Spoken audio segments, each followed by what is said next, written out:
Hello and welcome to the channel. I am here for a ranking video for the band Red.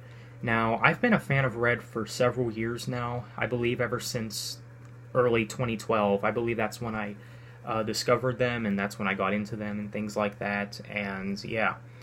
Now, I'm going to be ranking the Red albums from worst to best, of course. Now, I realize that I've already technically done a ranking video for this band before, but I was unhappy with that since my ranking is a little bit different now. So I guess you can kind of say that this is an updated version of my ranking for this band.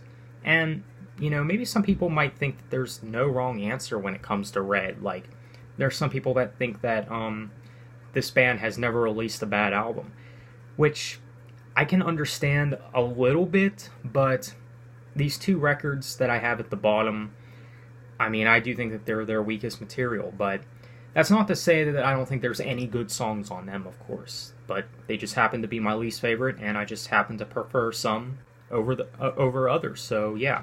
Now keep in mind for this ranking, I will not be including EPs or anything, or any kind of bonus material or anything. But yeah. So let's go ahead and get into all 6 Red albums, rank them all. So at the bottom, at number 6, I guess you could say, I got Gone, their latest album. Now, this is probably my least favorite Red album nowadays. This album doesn't really have very strong replay value, and it's easily their laziest album. And I do feel like ever since this album came out, the band has just really fallen off. It just seems like the band just doesn't really care about, you know, quality or anything. Yeah, definitely an underwhelming album for sure, but it does have some good stuff on it, such as Losing Control, and I even think the title track is really good. I used to not like it, you know, because it's a very poppy track, but it has grown on me, and I kind of like it now. I think it's a catchy song, so yeah, the album Gone, it is my least favorite Red album, but it's got a few good songs, so yeah, there's Gone at the bottom. Next up, at number 5, we got Release the Panic. Now, there was actually a point where this was my least favorite Red album, even below Gone. But Release the Panic at least has the nostalgia factor for me, because this was actually the first album I ever got on release date. I didn't get the CD or anything, I just, you know, got it on iTunes whenever this album first came out and things like that, but yeah, and Release the Panic does, I feel like, have more tracks that are more worthy of the replay value. I mean, I really like the title track, If We Only, and So Far Away. But this album also has some of their weakest material, like Die For You and The Moment We Come Alive. These songs just never really did much for me.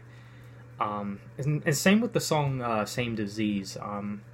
This album definitely has some fair share of weak songs, but it also has some pretty good stuff on it, like I said. So, Release the Panic, definitely not one of their best, but I think it's decent for what it is. Definitely experimental. Next up, we got Until We Have Faces. Now, I do like this album. This album is kind of in a tight spot for me. For the longest time, this album in my Red ranking has just, it's always been closer to the middle for me. For good reason, too.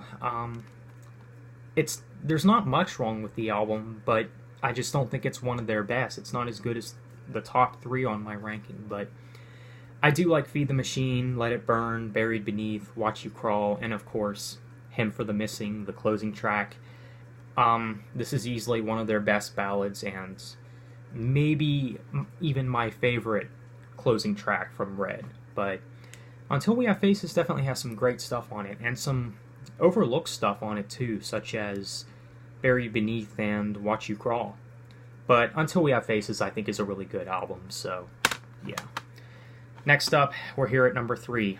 Now, at number 3, we got Of Beauty and Rage. Now, some people actually might be surprised that I don't have this somewhere at number 2 or even number 1.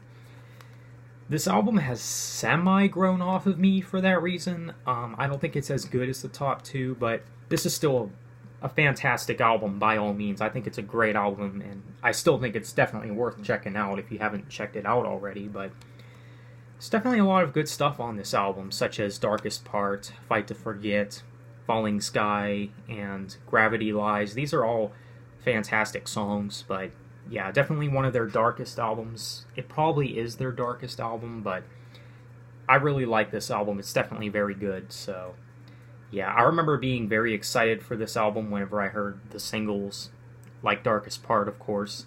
Definitely a great album, so Of Beauty and Rage. So now we're here at number 2. So at number 2, some of you guys, once again, might be a little surprised that I have this album as high as I do, even above Of Beauty and Rage. But at number 2, we got their debut album, End of Silence. Now, I think one of the reasons why I have this even above Of Beauty and Rage is because this album, I just genuinely go back to more songs on this album than I do on Of Beauty and Rage, but I really like Breathe Into Me, of course. It's like their biggest song. Let Go, which is definitely one of the best Red songs of all time. Already Over, which it was actually my first Red song. I even like Pieces, which is definitely one of their best ballads. And I even really like the song Gave It All Away, which I think is a really underrated song from Red. So, yeah, definitely a great debut album, and probably one of the best modern rock debut albums of all time, but I really like End of Silence. Definitely a great album. So now we're here at number 1. Now you guys might already know at this point what number 1 is, and I know that this is actually a lot of people's favorite Red album, and that would be Innocence and Instinct. And I mean, what can I say that hasn't already been said? This album is fantastic. Definitely one of the best rock albums of the latter portion of the 2000s. This is definitely a fantastic album.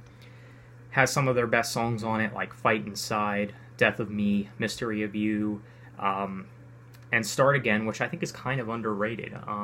Same with Shadows, Take It All Away. These are all great songs, but yeah, definitely a lot of great stuff on this album. Now, if I had to name a gripe with this album, it would probably have to be the lack of ballads. Now, it does have its, fair share of ballads, but the ballads just aren't as memorable as they are on End of Silence or even Until We Have Faces. The main ballad on here, I think, would be Never Be the Same, but now, is it a terrible song? No, but it is definitely one of my least favorites on the album. But it's not a bad song. But for the most part, I have no problems with this album. So, Innocence and Instinct, I had to place it at number 1, and it's my favorite album from Red. So, there you go, guys. That is my ranking for the band Red. So, let me know what you guys think, and let me know how you guys would rank this band's discography. So, with that being said, thanks for watching. Have a nice day, and take care.